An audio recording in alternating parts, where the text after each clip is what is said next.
केंद्रीय मंत्री चिराग पासवान ने सुप्रीम कोर्ट के उस फैसले का विरोध किया जिसमें राज्य को 15% कोटे के एक हिस्से के लिए अनुसूचित जाति एससी और अनुसूचित जनजाति एसटी वर्ग में क्रीमी लेयर बनाए जाने की अनुमति दी गई है। चिराग ने कहा कि उनकी लोक जनशक्ति पार्टी रामविलास इसके खिलाफ अपील करेगी।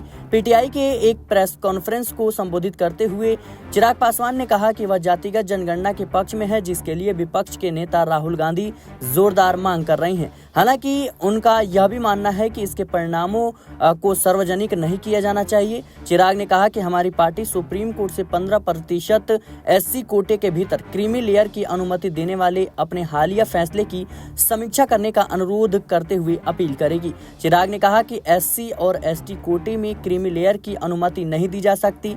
एससी कोटे के भीतर क्रीमी लेयर की अनुमति देने से सामाजिक रूप से हाशिए पर पड़े वर्ग का उत्थान नहीं होगा, जो आज प्रियता की प्रथा का शिकार हो रहा है। चिराग पासवान ने आगे आश्चर्य व्यक्त किया कि शीर्ष अदालत के फैसले में अस्पृश्यता शब्द का उल्लेख तक नहीं है। उन्होंने कहा कि अनुसूचित जाति के अधिकांश लोग यहाँ तक कि संपन्न परिवारों से आने वाले और शिक्षा तक पहुँच रखने वाले लोग भी अस्पृश्यता का सामना करते हैं, इसलिए अनुसूचित जाति के भीतर क्रीमी लेयर की अनुमति देना उचित नहीं है। हालांकि चिराग ने इस मुद्दे पर अपने गठबंधन सहयोगी जेडीयू द्वारा अपनाए गए रुख पर टिप्पणी से इनकार कर दिया, और जिसने इस फैसले को मुख्यमंत्री नीतीश कुमार की नीतियों की पुष्टि के रूप में सराहा है, जिन्होंने कई साल पहले राज्य में महादलित श्रेणी बनाई थी। पासवान से जब जातिगत जनगणना की मांग के बारे में पूछा गया तो उन्होंने कहा कि मुझे लगता है कि हमें जातिगत जनगणना करनी चाहिए, लेकिन इसके निष्कर्षों को सार्वजनिक नहीं किया जाना चाहिए। एकत्रित किए गए आंकड़ों का इस्तेमाल सरकार को नीतियां बनाने के लिए करना चाहिए।